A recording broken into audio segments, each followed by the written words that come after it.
Asante sana mtazamaji kwa kuchagua taarifa zetu. Jina langu ni Zubeida Kananu, mkalimani wa ishara nimeresha Owiti. Maelfu ya vijana wanaosaka ajira walifurika kwenye uwanja wa Embakasi hapa jijini Nairobi kujaribu bahati yao ya kujaza nafasi za ajira 350 kwenye jeshi la taifa. Vijana hao zaidi ya 7,000 walijitokeza kwenye shughuli hiyo ya usajili iliyolenga watu waliofuzu mafunzo ya shirika la huduma kwa vijana nchini NYS. Idadi ya waliojitokeza imeweka bayana kiwango cha ukosefu wa ajira hasa miongoni mwa vijana nchini.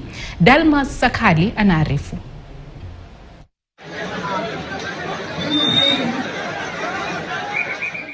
Jumatatu asubuhi, uwanja wa Embakasi ungedhaniwa kuwa uwanja wa mkutano wa hadhara wa siasa kutokana na idadi kubwa ya vijana zaidi ya 7,000 waliofika hapa kujaribu bahati yao kujaza nafasi 350 pekee zilizotangazwa na idara ya jeshi la taifa.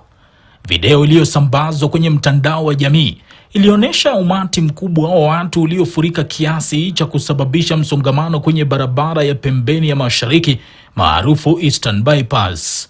Josh Otieno, kijana mkazi wa Kibra, anasema aliraukia hapa macheo kujaribu bahati yake, lakini wapi? Mimi nilipata wengine leo time nilikuja saa 10 asubuhi.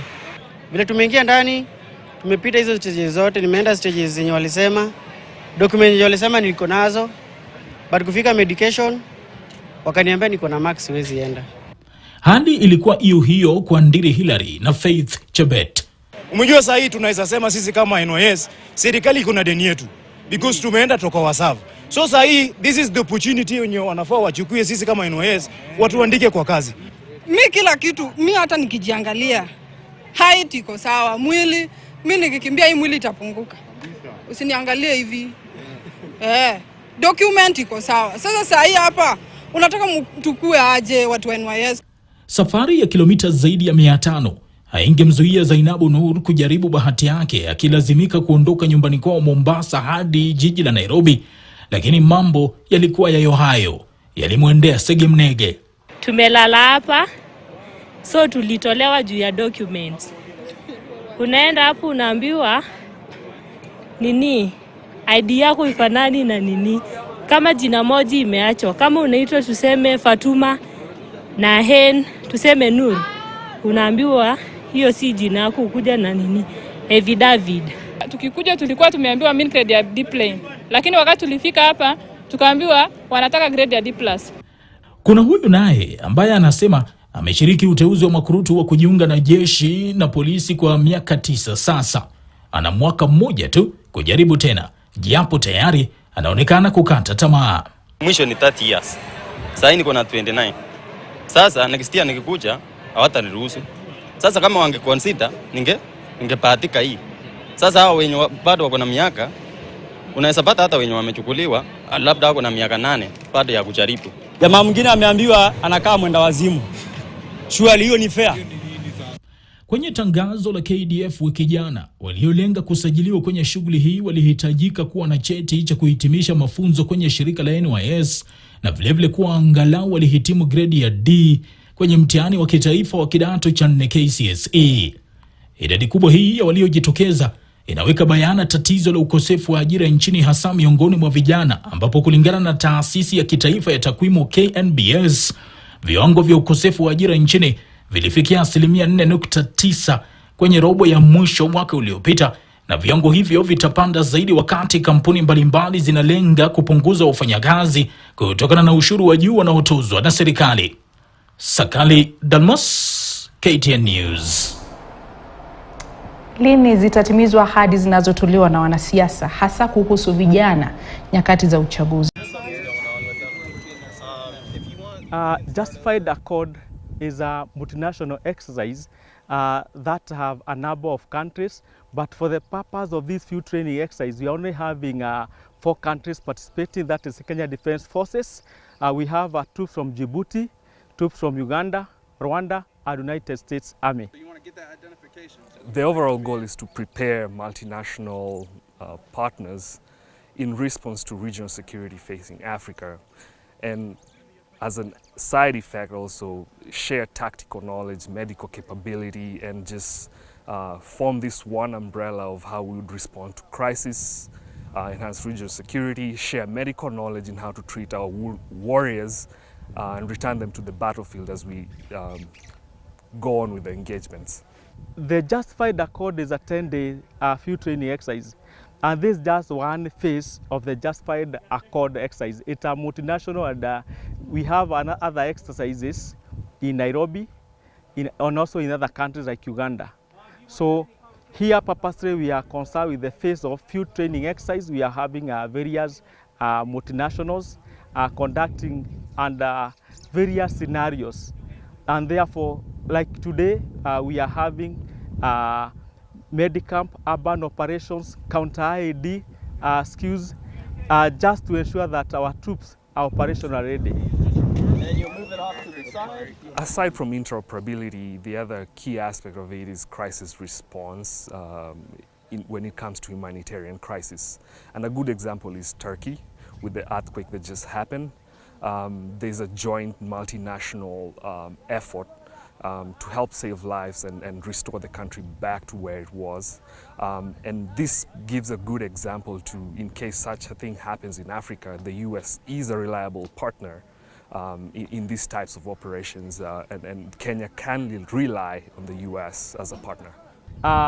There are also other important things that, like looking at humanitarian issues. There's that phase that we are going to conduct civic activities so that we can be able to alleviate suffering, human suffering in some areas.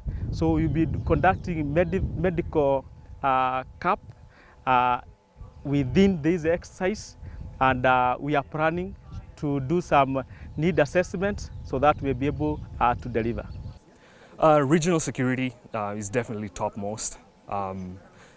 Democracy is a way of life that I think everyone has a choice, and that goes hand in hand with security.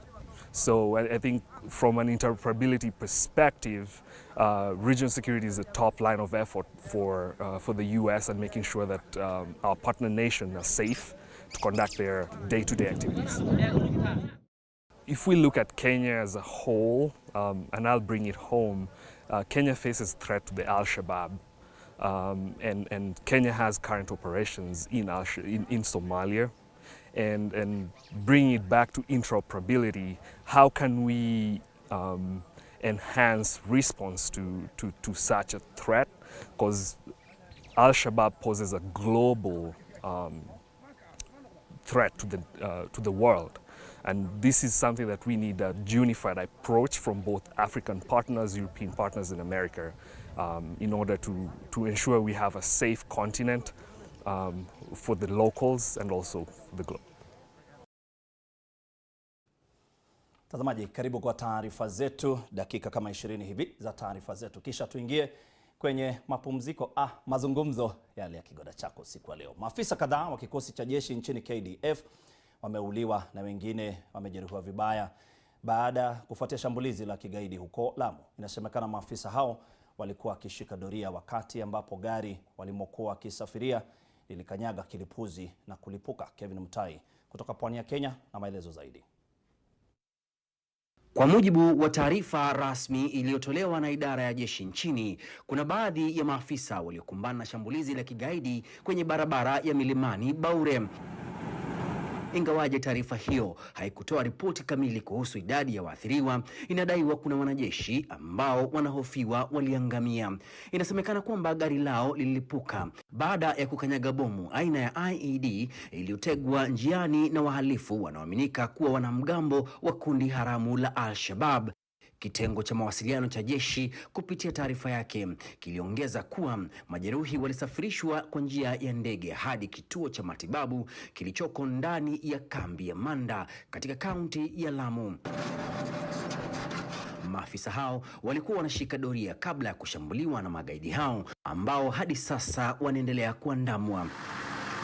Wanamgambo wamekuwa wakivishambulia vikosi vya usalama eneo hilo pasi hata kujali wakazi ambao pia wanahangaishwa na visa hivyo vya uhalifu.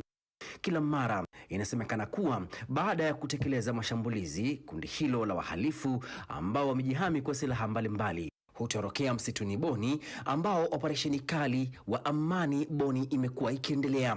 Asasi za kiusalama sasa zinawataka wakazi kutoa taarifa zitakazosaidia kuwaandama wahalifu hao, ambao baadhi wanaaminika kuwa miongoni mwa jamii zinazoishi eneo hilo. Kwa muda sasa, maafisa wa usalama wanasema lengo la majangili hao limekuwa kutatiza usalama na maendeleo eneo hilo, ila tu kuna makali zaidi yamewekwa, ikiwemo matumizi ya teknolojia na silaha zinginezo pamoja na idadi kubwa ya polisi ili kuwatia mbaroni magaidi wote. Sasa kuna operesheni kali inayoendelea kutafuta wote waliotekeleza shambulizi hilo la jana usiku, huku wenyeji wakihakikishiwa usalama wao. Kevin Mutai, NTV, katika kaunti ya Mombasa.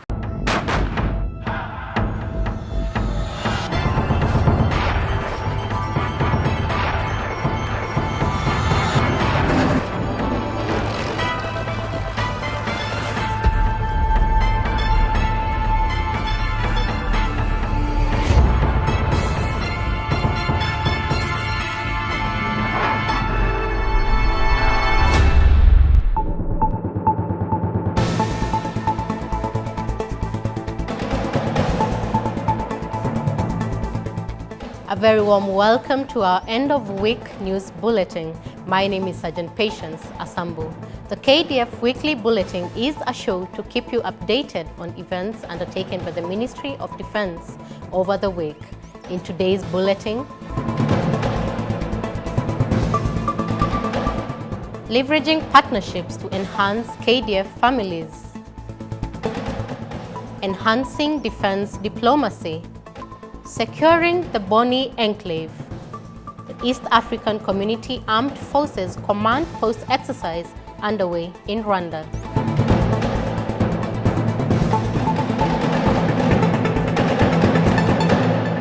The Military Wives Association of Kenya, also known as MWAC, in partnership with Family Bank Group, attended the graduation of 51 students from military families held at the Ulinzi Sports Complex, Lang'ata, here in Nairobi.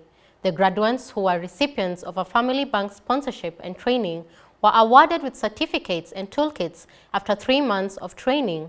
The training equipped students with necessary skills in plumbing and electrical work, preparing them for both the local and global market.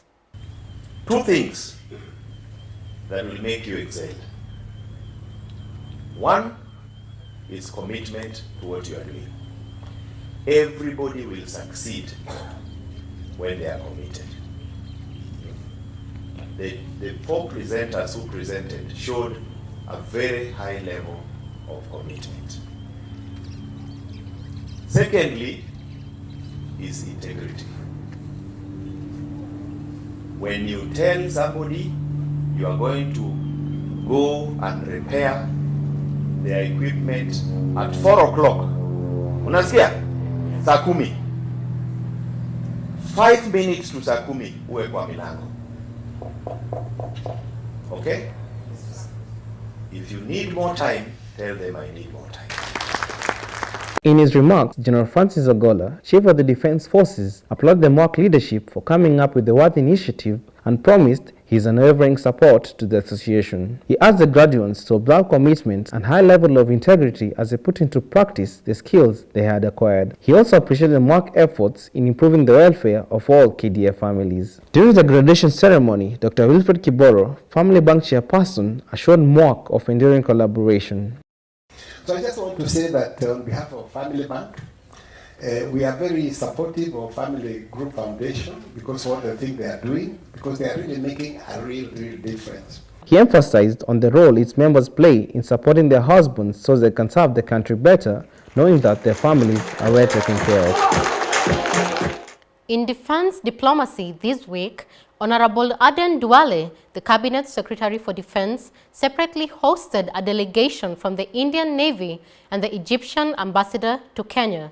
During the bilateral discussions with the Egyptian ambassador to Kenya, His Excellency Wael Nasser Attier, Honorable Duale observed that Kenya and Egypt enjoy strong bilateral relations dating back to Kenya's pre-independence.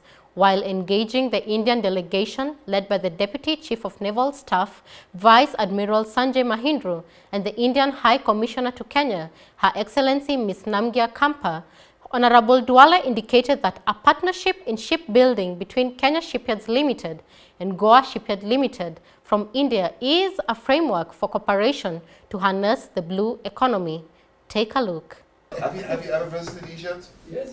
The Cabinet Secretary maintained that there exists huge potential of collaboration with Egypt in the defense industry, peace support operations, border security, maritime security, defense research and development, counterterrorism and violent extremism, as well as the exploitation of the blue economy, among others.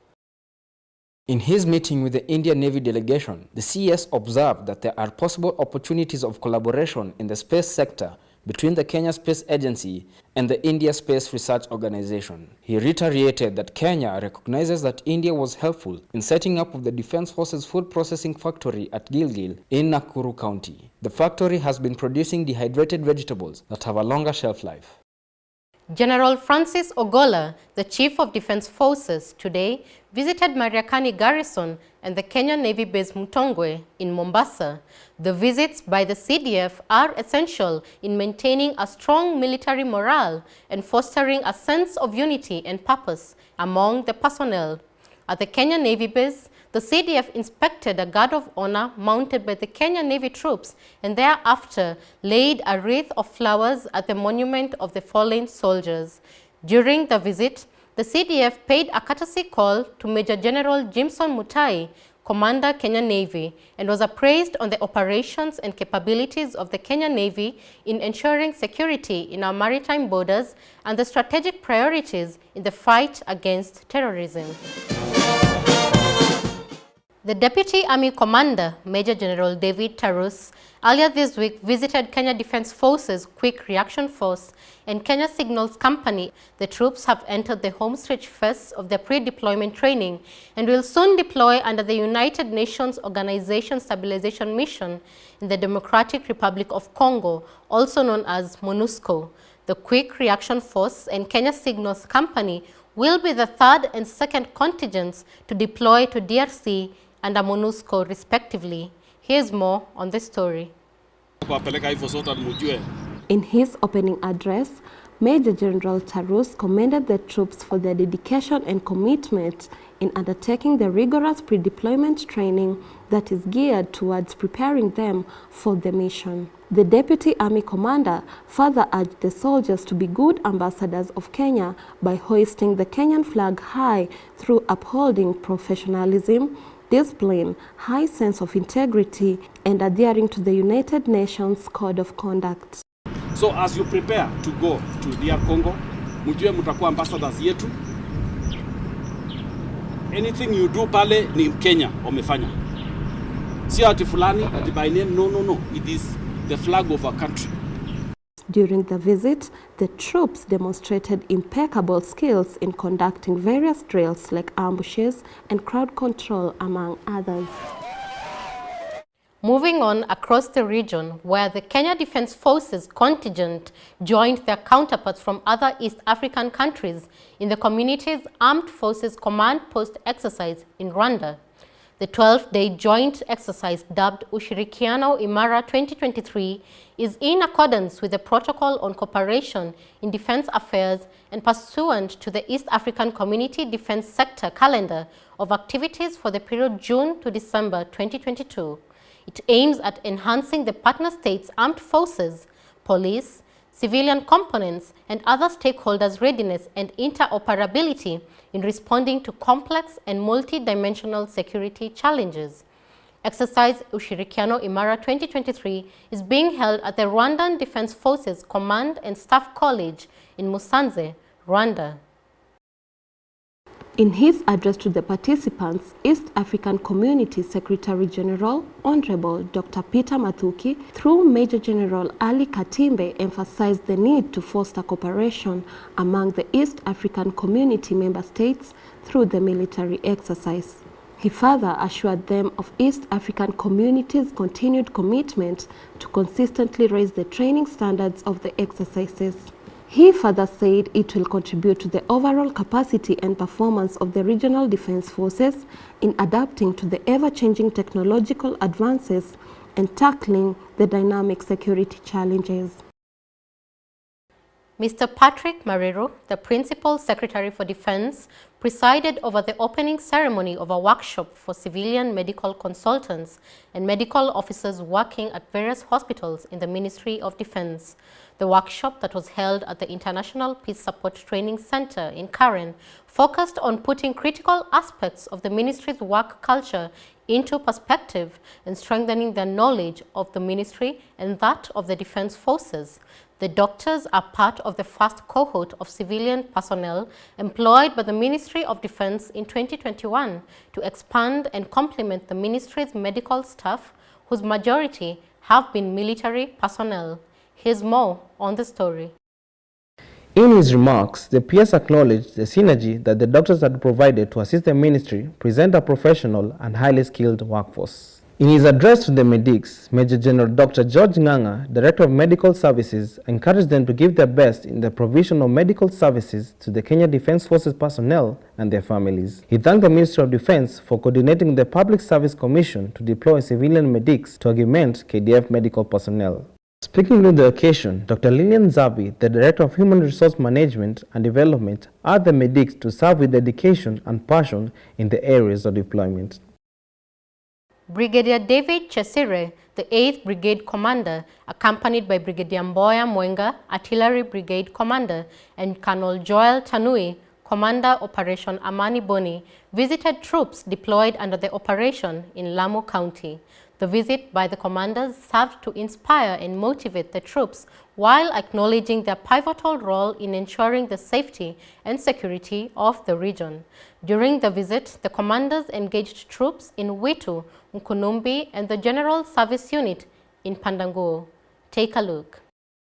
Brigadier Chesire's visit to the various forward operation bases provided an opportunity to directly connect with the Operation Amani Boni troops. In his address, he emphasized the importance of their dedication to protecting the sovereignty of the country. He highlighted the significance of fostering community bonds through civil-military cooperation and key leadership engagements, as these elements contribute to the overall success of operations. Brigadier Mwenga echoed the sentiments of the 8th Brigade Commander and commended the multi-agency approach employed to combat insecurity in the region. He expressed appreciation for the troops, emphasizing on the importance of professionalism in fostering a positive and collaborative working environment. Thank you for watching. We look forward to your feedback via our official social media handles and your viewership next Friday for the KDF Weekly Bulletin. My name is Sergeant Patience Asambu. Goodbye.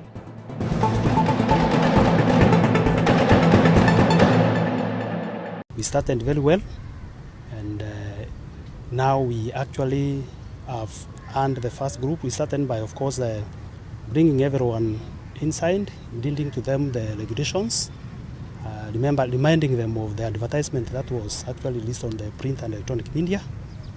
And then afterwards, we went to the categories, what we wanted to pick, and the requirements, because of course, you know, everybody has come to try their luck.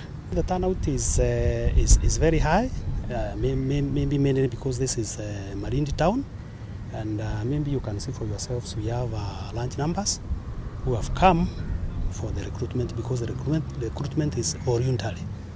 And I want to stress that it's voluntary, it is absolutely free. The youths are completing year in, year out, and there are many. So for those who may not be able to have that chance of being selected, there is always another time. They can try, maybe, because we will always be recruiting. Because you know, there is also attrition from time to time. There are those who may leave because of various reasons. And of course, there is that you have always from time to time those who are also retiring, so they should not give up. Wale ambao unaona wametolewa, unajua kuna hiyo eligibility, hilo nimesema, whereby of course kuna hiyo makaratasi ambayo unapekua, unaweza pata kuna mtu ambaye amekuja lakini ile grade nilisema ni ya D, which is the minimum. Unapata kuna wale wamepata below that pia, alafu unapata pia kuna wengine ambao makaratasi inaweza kuwa iko na makosa hapa na pale. The message is that actually you've seen that hata hapo nyuma kulikuwa na various messages ambazo zilikuwa zinaingia kwa simu za watu that kuna watu ambao ni fraudsters wako huko nje na walikuwa na wameanza pia hata kuwadaa watu na pia watataka sana because you know they are conmen. Na ningependa kuwaelezea kwamba recruitment hakuna yenye inafanyika mahali pengine huko nje, ni hapa ndani na ni free. Hakuna mtu analipishwa anything, ni free and we expect it to be free. As I said, it's voluntary and it's for all Kenyans who meet the qualifications. It's best known as the daily workhorse, whether transporting troops over high altitudes or undertaking emergency evacuations in hot conditions. The Bell Huey 2 will take you there. The Kenya Defence Forces are now the new proud owners of 6 of these aircrafts, with 2 more expected in May 2017. Aircraft, madam, it can be used to perform various roles. The military donation was received at the Laikipia Air Base in Nanyuki by the Defence Cabinet Secretary Rachel Omamo. I can state without equivocation that these Huey helicopters will play a significant role in the complex operations undertaken by our forces, particularly in the Somalia theater. The planes, valued at $106 million, which is equivalent to 11 billion Kenya shillings, are part of a grant pledged by President Obama in his visit to the country last year. According to U.S. Ambassador Robert Godek, it is the single largest U.S. donation to a sub-Saharan African country. And ultimately, they will help the KDF to take another major step forward in the fight against terrorism and our joint effort to defeat Al-Shabaab. Besides combat operations by the Special Forces, the helicopters will also be used for search and rescue missions. The Cabinet Secretary was accompanied by CDF Mwadheve. Michael Njenga for Citizen Weekend.